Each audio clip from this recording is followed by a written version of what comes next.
A práve sa začala veľká cena Izraely a publikum na 2300 metrov, autoštartov bol 40 000 korún českých, pre trojčie a staršie francúzske klusáky do 600 aktérov. Dobre poštartoval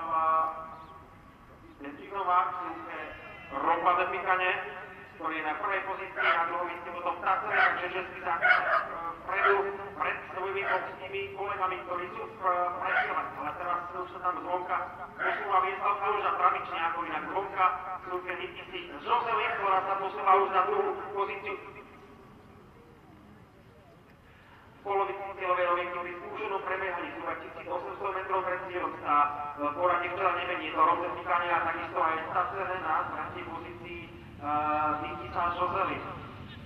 Ropa de Pikane, Tacer a Nikisa Joselin, ktorá ide zvonka na štvrtej pozícii, potom pri bariére Ciblizovci a pole uzatvárajú v tejto chvíli Salvador Sanz a Vera de Paz, ktorá sa dostala na prebiesku. Pri skúšenom prebiehaní cez cieľ je to Matej Bezníková, Ropa de Pikane dostane Liga Předslavice.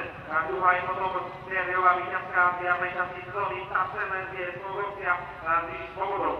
Nikisa Joselin sa teraz prekvapilo posunul na tretej priečky, ide popri bariére chvíľu a šestina síly zvonka naopak rozdáva metre Vera de Paz, respektíve ešte pre ňou Salvador Sanz a na chvoste poľa stále líder Salvador taká situácia pri vybiehaní a protiládu stínu.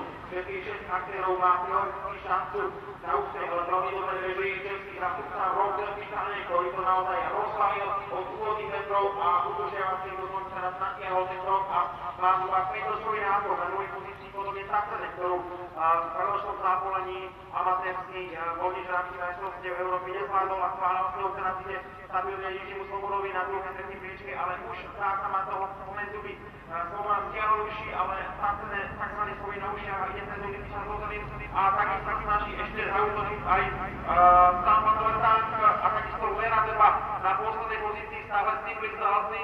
A takto vyzerá situácia už na začiatku záverečného okruha. Stále je to Ropa de Pikane, ale očakávame mohutnú koncovku polskej netmarky Nikisi Joselin, ktorú naviguje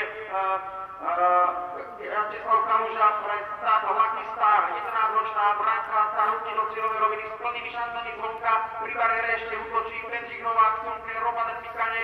Na tretej pozícii je Tacer, ale už asi nebude stačiť na triumf záverečných 250 metrov. Nikisa Joselin nastupuje zásadom a jednu prejavu ešte mohli jazdený Ropa de Pikane sa snaží a takisto sa prichádza ešte na tretiu pozíciu Ciblizovci, ale už to snažiť nebude. Víťazí suverénne Nikisa Joselin na svojej pozícii súpie s Česlavom Kalužom, ktorý bude Ropa de Pikane a na tretej priečke Vera de Paz. Prvý potom zrejme Ciblizovci a na tretej pozícii až Tacer a poradie uzatvára Salvador Sanz.